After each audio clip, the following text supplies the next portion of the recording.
ஆட்சி வசம் இருந்த மின்சாரத்துறை அமைச்சர் சிவசங்கருக்கும் மதுவிலக்கு ஆயத்தீர்வைத்துறை அமைச்சர் முத்துசாமிக்கும் கூடுதல் பொறுப்பாக ஒதுக்கீடு.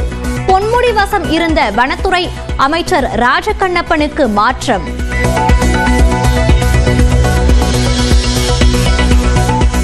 அமைச்சரவையில் மீண்டும் இடம் பிடித்த மனோ தங்கராஜுக்கு பால்வளத்துறை ஒதுக்கப்படும் என தகவல். இன்று மாலை ஆளுநர் மாளிகையில் பதவியேற்பு விழா. திமுக அரசை கண்டித்து மே 3 சென்னை தியாகராய நகரில் பொதுக்கூட்டம். அதிமுக பொதுச் செயலாளர் எடப்பாடி பழனிசாமி அறிவிப்பு. இந்தியாவிலிருந்து பாகிஸ்தானியர்கள் வெளியேறுவதற்கான காலக்கெடு நிறைவு. அட்டாரி எல்லை வழியாக 537 பேர் வெளியேறி உள்ளதாக அதிகாரிகள் தகவல். பெஹல்காமில் தாக்குதல் நடத்திய பயங்கரவாதிகள் கிஷ்த்வர் மலை வழியாக தப்பி ஓட முயற்சி. இரவு நேரத்தில் வீடுகளுக்குள் புகுந்து உணவுகளை திருடிச் சென்றதாகவும் தகவல். மாநில சுயாட்சியை பெற்று கூட்டாட்சி இந்தியாவை உருவாக்குவோம்.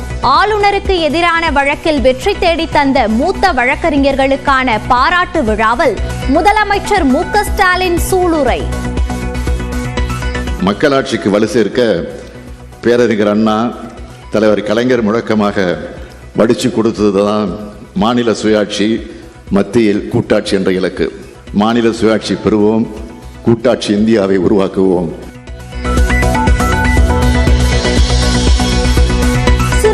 தண்ணீர் போல தாவேகவின் ஆட்சி தூய்மையாக இருக்கும் என விஜய் உறுதி.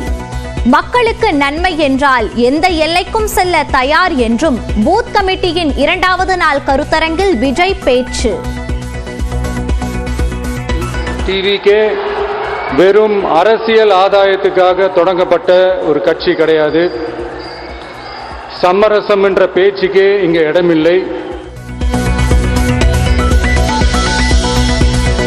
பொது இடங்களில் உள்ள இலவச வைஃபை வசதியை பயன்படுத்தி பணப்பரிமாற்றம் செய்ய வேண்டாம். பொதுமக்களுக்கு மத்திய அரசு எச்சரிக்கை.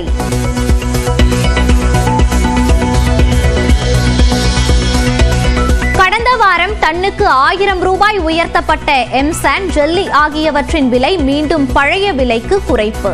அரசின் உத்தரவை ஏற்பதாக அமைச்சர் துரைமுருகன் தலைமையில் நடந்த கூட்டத்தில் கிரஷர் மற்றும் லாரி உரிமையாளர்கள் ஒப்புதல். குடியரசுத் தலைவர் மாளிகையில் இன்று பத்ம விருதுகள் வழங்கும் விழா. பத்மஸ்ரீ விருதை பெறுகிறார் நடிகர் அஜித் குமார். ஐபிஎல்லில் லக்னோ அணியை வீழ்த்தி 6வது வெற்றி பெற்ற மும்பை இந்தியன்ஸ் நேற்றைய போட்டியில் டெல்லியை வீழ்த்தியதால் புள்ளிப்பட்டியலில் முதலிடத்திற்கு சென்ற பெங்களூரு. ஜாமீனா அமைச்சர் பதவியா என உச்சநீதிமன்றம் கெடு விதித்த நிலையில் செந்தில் பாலாஜி அமைச்சர் பதவியை ராஜினாமா செய்துள்ளார். இதேபோல பெண்கள் குறித்து இழிவாக பேசிய புகாரில் பொன்முடியின் அமைச்சர் பதவியும் பறிபோய் உள்ளது.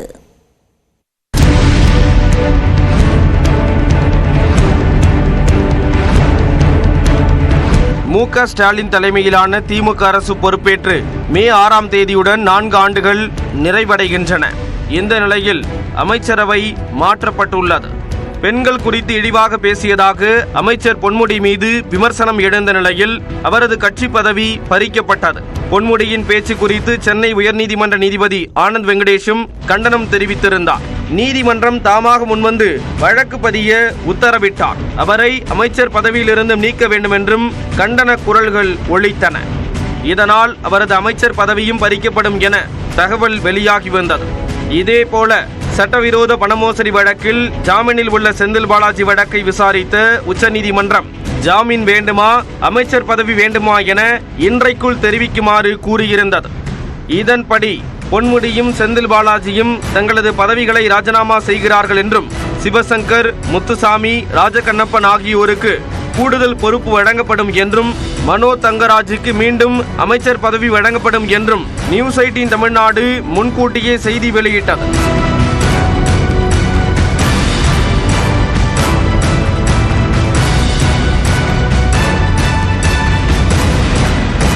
அதன்படி இருவரும் அளித்த ராஜினாமாக்களை முதலமைச்சர் ஸ்டாலினின் பரிந்துரையின் பேரில் ஏற்றுக்கொண்டதாக ஆளுநர் மாளிகை தெரிவித்துள்ளது. செந்தில் பாலாஜி மற்றும் பொன்முடி ராஜினாமாவை தொடர்ந்து தமிழ்நாடு அமைச்சரவையில் மாற்றங்கள் மேற்கொள்ளப்பட்டுள்ளன.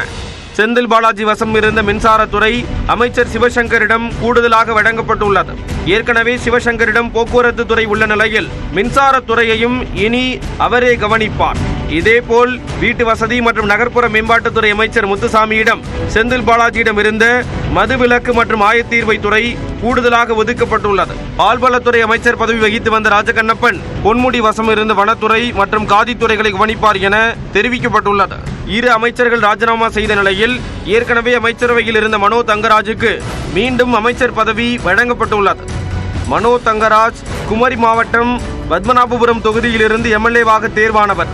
கடந்த முறை அவரது பதவி பறிக்கப்பட்ட நிலையில் கன்னியாகுமரி மாவட்டத்திற்கு அமைச்சர் பிரதிநிதித்துவம் இல்லாமல் இருந்தது.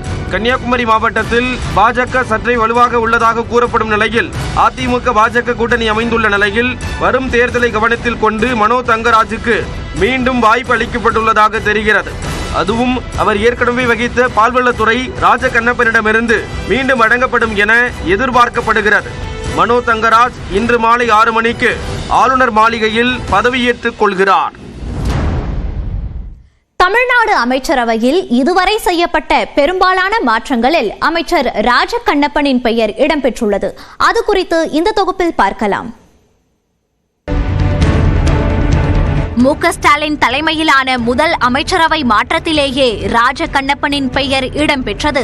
2022ஆம் ஆண்டு மார்ச் மாதம் மேற்கொள்ளப்பட்ட அந்த முதல் மாற்றத்தில் போக்குவரத்து துறை அமைச்சராக இருந்த ராஜகண்ணப்பன் பிற்படுத்தப்பட்டோர் நலத்துறை அமைச்சராக நியமிக்கப்பட்டார். அதே ஆண்டில் டிசம்பரில் செய்யப்பட்ட அமைச்சரவை மாற்றத்தில் ராஜகண்ணப்பனுக்கு காதித்துறை கூடுதலாக ஒதுக்கப்பட்டது. சொத்து குவிப்பு வழக்கில் அமைச்சர் பொன்முடிக்கு 3 ஆண்டுகள் சிறை தண்டனை விதிக்கப்பட்ட போது அவர் பதவியை இழந்ததால் உயர்கல்வித்துறை அமைச்சர் ராஜகண்ணப்பன் வசம் சென்றது. தண்டனையிலிருந்து இடைக்கால தடை பெற்று மீண்டும் பொன்முடி அமைச்சரானதால் ராஜகண்ணப்பனிடமிருந்து உயர்கல்வித்துறை பொன்முடிக்கு வழங்கப்பட்டது. கடந்த ஆண்டு டிசம்பர் மாதம் மேற்கொள்ளப்பட்ட அமைச்சரவை மாற்றத்தில் ராஜகண்ணப்பனுக்கு பால்வளத்துறை ஒதுக்கப்பட்டது. அதே சமயம் ராஜகண்ணப்பனிடம் கூடுதலாக இருந்த காதித்துறை பொன்முடிக்கு மாற்றப்பட்டது. இந்த நிலையில் தற்போது செய்யப்பட்டுள்ள அமைச்சரவை மாற்றத்தில் பொன்முடி வசம் இருந்த வனத்துறை ராஜகண்ணப்பன் வசம் வந்துள்ளது. இதனுடன் ஏற்கனவே இருந்த காதித்துறையும் உள்ளது. இப்படி போக்குவரத்து, பிற்படுத்தப்பட்டோர் நலன், உயர்கல்வி, பால்வளம் மற்றும் காதி ஆகிய துறைகளின் அமைச்சராக பதவி வகித்த ராஜகண்ணப்பனின் பட்டியலில் தற்போது வனத்துறையும் இணைந்துள்ளது.